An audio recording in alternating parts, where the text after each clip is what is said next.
বন্ধুরা, আজ 21শে অক্টোবর 2024 নতুন এক তীর্থযাত্রা শুরু করার জন্য আবার পৌঁছে গেছি দেবভূমির প্রবেশদ্বার সেই হরিদ্বারে। এই মুহূর্তে আমি দাঁড়িয়ে আছি হরিদ্বারের বিষ্ণুঘাটে। এই বিষ্ণুঘাট আমার এক পরম প্রিয় জায়গা। শান্ত, নিরিবিলি, অপূর্ব সুন্দর লাগে। কিন্তু এই মুহূর্তে হরিদ্বারের গঙ্গায় কিন্তু জল খুব কম। এই যে দেখুন, দশহরা থেকে কালী পুজো পর্যন্ত গঙ্গা নদীর এই দিকের জলধারাকে অন্যদিকে ঘুরিয়ে দেওয়া হয় গঙ্গাবক্ষ পরিষ্কার করার জন্য। এবারে তীর্থযাত্রায় আমার গন্তব্য হলো পঞ্চকেদারের দুটো কেদার, মধ্যমহেশ্বর এবং তুঙ্গনাথ। এই দুটো কেদারনাথ যাত্রাপথের সমস্ত অভিজ্ঞতা আপনাদের কাছে পরপর কয়েকটা পর্বে নিয়ে আসছি। এখন বাজে সন্ধে 6টা। চলুন তাহলে এখন আর সময় নষ্ট না করে যাই হরকি পৌড়ি ঘাটের একটু আরতি দর্শন করে আসি। হাঁটতে হাঁটতে চললাম হরকি পৌড়ি ঘাটের দিকে। ঘাটে পৌঁছতেই দেখলাম হাজার হাজার দর্শনার্থী গঙ্গা মায়ের আরতি দেখার জন্য জায়গা নিয়ে বসে পড়েছেন। আমি একটু দেরি করে ফেলেছি। আপনাদেরকেও জানিয়ে রাখি, আরতি অনুষ্ঠান দেখার জন্য ভালো জায়গা পেতে হলে বিকেল 4টে থেকে 4:30-এর মধ্যে এই হরকি পৌড়ি ঘাটে চলে আসাই ভালো। আমি ঘাটে এসে দেখলাম পুজো অর্চনা চলছে। কিছুক্ষণ পরেই শুরু হলো গঙ্গা মায়ের আরতি অনুষ্ঠান। এখানে তখন মন্ত্র উচ্চারণের সঙ্গে পুরোহিত মশাইদের ঘণ্টা শব্দ মিশে গিয়ে এক স্বর্গীয় পরিবেশ তৈরি করেছে। এই পরিবেশের আধ্যাত্মিক অনুভূতি সারা জীবন মনে রাখার মতো।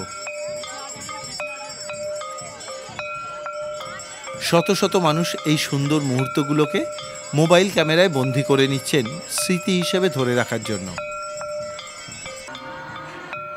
এরপরে প্রদীপ নিয়ে পুরো আরতি অনুষ্ঠানটা আমরা দেখলাম।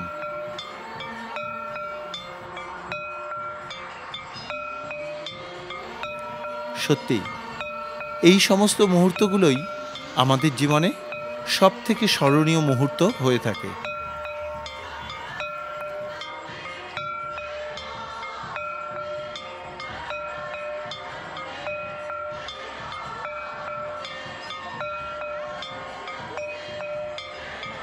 আরতি অনুষ্ঠানের পর আমরা আরতি শিখার তাপ নিয়ে নিলাম।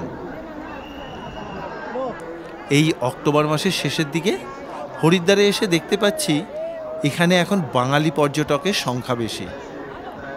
সবাই হরকি পৌড়ি ঘাটের আরতি দেখতে এসেছেন। হরিদ্বারের হরকি পৌড়ি এই আরতিটা না দেখতে পেলে না মনটা শান্তি হয় না। এই আরতি দেখলাম, মনটা শান্তি করে এখন যাব গুরু আশ্রমে। আজকের মতন হরকি পৌড়ি ঘাটকে বিদায় জানিয়ে চললাম ভারত সেবাশ্রম সঙ্গে ফেরার জন্য।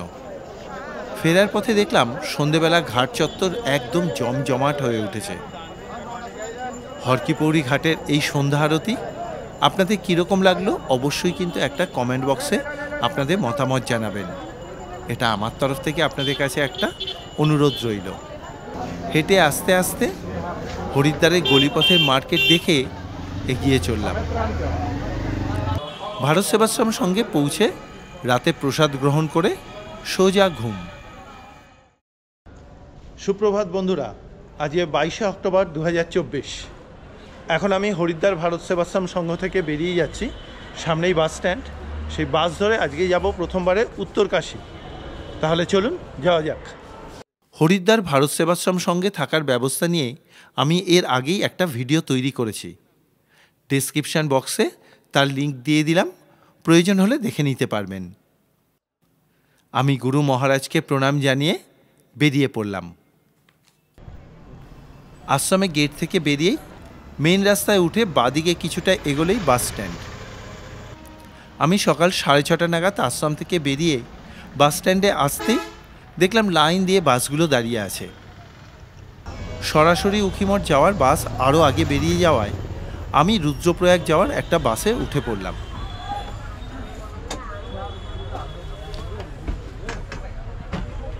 সকাল 7:30 নাগাদ বাস ছাড়ল।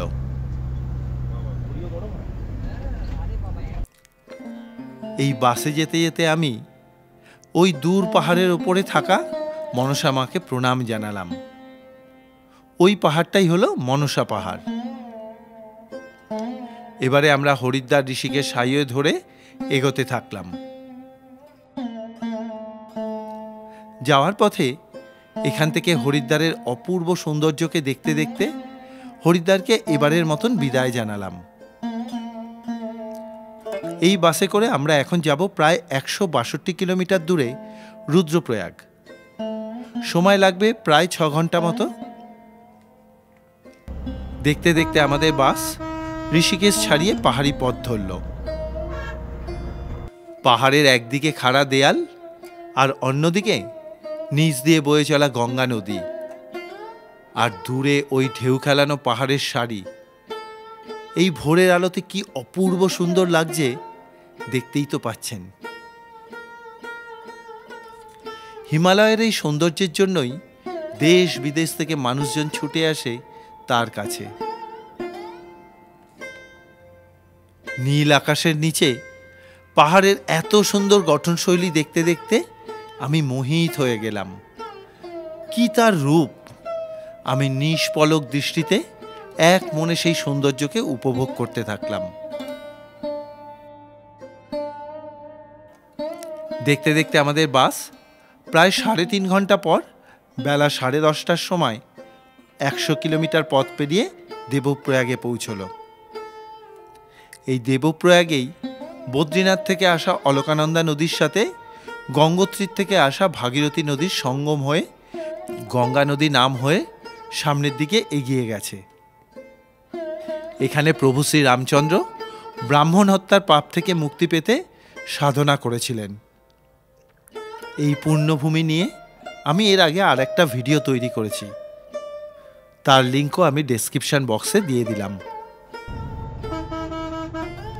এবারে বাস দেবপ্রয়াগ ছাড়িয়ে এগিয়ে চলল ভাগীরথী নদীকে পেরিয়ে উল্টো দিকের পাহাড়ে।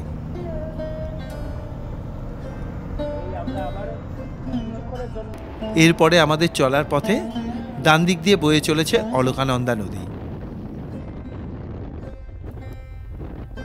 পাহাড়ের ওপরে যত উঠছি হিমালয়ের সৌন্দর্য যেন আরো বাড়তে থাকলো।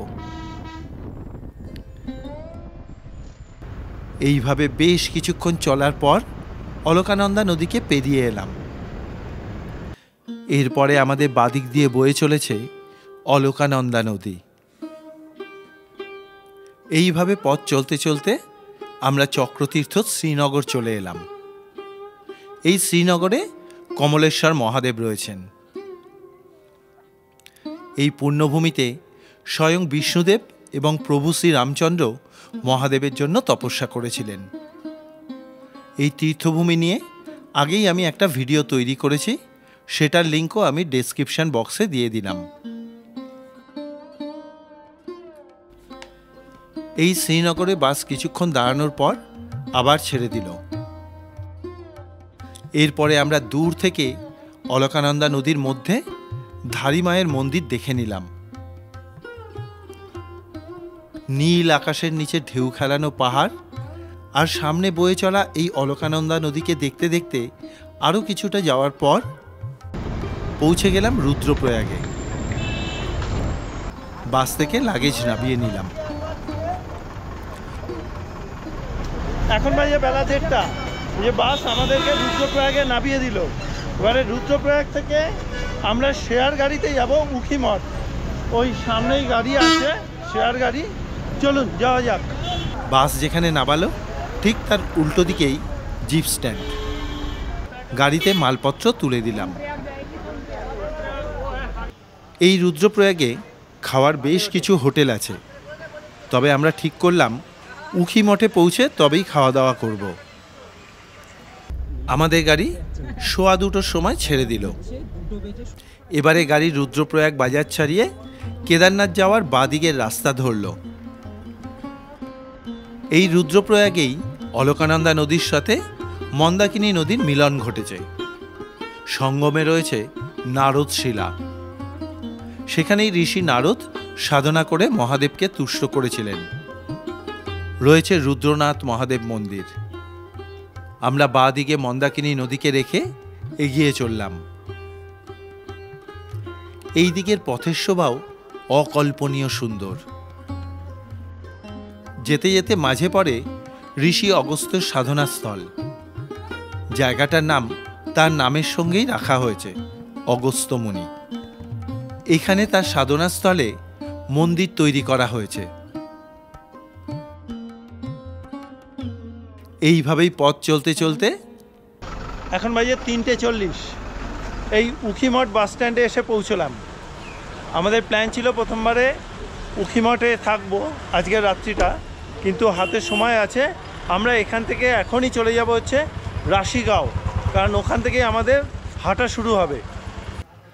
পেটে খিদে লাগায় এখানে একটু ম্যাগি খেয়ে নিলাম। খাওয়া দাওয়া কমপ্লিট করলাম। কমপ্লিট করে চলে এলাম জিপ স্ট্যান্ডে। এই জিপ স্ট্যান্ডটা হচ্ছে উখিমঠে আমরা এসে যে জিপ স্ট্যান্ডে নেমেছিলাম ওখান থেকে আরেকটু ওপর দিকে আরেকটা জিপ স্ট্যান্ড আছে। এইখানের এই জিপ স্ট্যান্ড থেকে আমরা যাব রাশি ভিলেজ। এই যে জিপগুলো দাঁড়িয়ে আছে, এই জিপগুলো ভাড়া মাথা পিছু 100 টাকা করে। চলুন তাহলে রাশি ভিলেজ যাওয়া যাক। আজকে আমরা ওখানে গিয়ে নাইট স্টে করব। নির্দিষ্ট গাড়িতে উঠে পড়তেই বিকেল 5টার সময় গাড়ি ছেড়ে দিল। উখিমঠ থেকে রাশি ভিলেজের দূরত্ব 23 কিলোমিটার। গাড়িতে যেতে সময় লাগার কথা 1 ঘন্টা মতো। ঘন সবুজ গাছপালায় ঘেরা পথ ধরে এগিয়ে চললাম। এই দিকের রাস্তা সরু হলেও বেশ ভালো। এই জঙ্গলময় পরিবেশে পথ চলতে বেশ ভালো লাগছিল। আজকের এই যাত্রাপথের ভিডিও আপনাদের কীরকম লাগছে অবশ্যই কিন্তু একটা মতামত জানাবেন কমেন্ট বক্সে। এটা আপনাদের কাছে আমার একটা অনুরোধ রইল। কি বলুন তো, আপনাদের বিভিন্ন ধরনের মতামতগুলো আমাকে অনেক বেশি উৎসাহ দেয় এই রকম নতুন নতুন তীর্থক্ষেত্রে পৌঁছে যাওয়ার জন্য।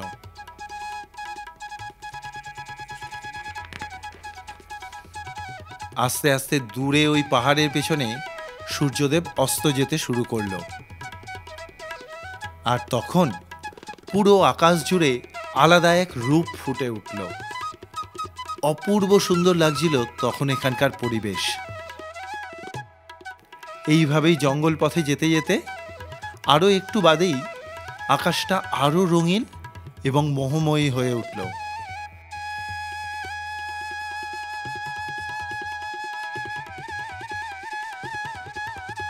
কিছু দূর এগোতেই আমাদের বাঁদিকে দেখা হলো মধ্য মহেশ্বর গঙ্গার সাথে। এই মধ্য মহেশ্বর গঙ্গা গিরিজা শক্তি প্রয়াগে মন্দাকিনী নদীর সাথে মিলিত হয়েছে। এই পথে প্রাকৃতিক শোভা দেখতে দেখতে ক্রমশ সন্ধ্যা হয়ে এলো।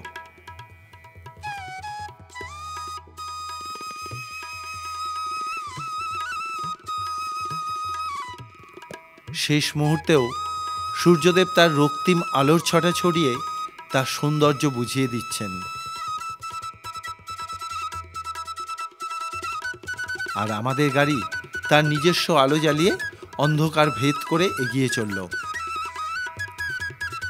কিছুক্ষণের মধ্যেই পৌঁছে গেলাম রাশি ভিলেজ। এবারে একটা জায়গায় গাড়ি থামতেই এখন বাজে সন্ধ্যে 6:20।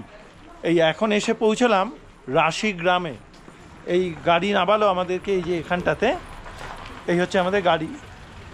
পাশেই আমরা একটা হোমস্টে নিলাম। এই হোমস্টেটা আমরা 4 জন থাকবো একটা ঘরে। এর মধ্যে 4টে বেড আছে, অ্যাটাচ বাথরুম আছে। চলুন আপনাদেরকে দেখিয়ে দিই। এই হোমস্টেটির নাম হলো পঞ্চকেদার হোমস্টে। ঘরের মধ্যে 2টো ডবল বেড খাট, যার মধ্যে আমরা 4 জন অনায়াসেই থাকতে পারবো। ঘরে অ্যাটাচ বাথরুমের সঙ্গে গিজার লাগানো আছে। ওয়াশরুমটাও বেশ পরিষ্কার। এনাদের এখানে খাওয়া দাওয়ার ব্যবস্থাও রয়েছে। রাত্রেবেলা এবার খেতে বসে পড়লাম। এখানে খাওয়ার সিস্টেম হচ্ছে থালিতে। এই থালি হচ্ছে 150 টাকা করে প্লেট। তা এখানে কি থাকে, ওখানে ডাল, ভাত, 2টো রুটি, দু রকমের সবজি, আচার, সমস্ত কিছু থাকে। তা আমরা বললাম আমরা এত কিছু খাবো না, আমরা শুধুমাত্র ডাল, ভাত আর আলু সেদ্ধ, ঘি খাবো। উনি তাই ব্যবস্থা করে দিলেন। চলো খাওয়া শুরু করি। আগামীকাল আমরা যাব মদ মহেশ্বরের পথে।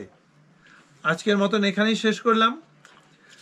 আজকের ভিডিও আপনাদের কিরকম লাগলো তা কিন্তু অবশ্যই একটা মতামত জানাবেন কমেন্ট বক্সে, কারণ আপনাদের প্রতি কটা কমেন্ট আমাকে অনেক বেশি উৎসাহ করে এইরকম নতুন নতুন তীর্থক্ষেত্রে পৌঁছে যাওয়ার জন্য।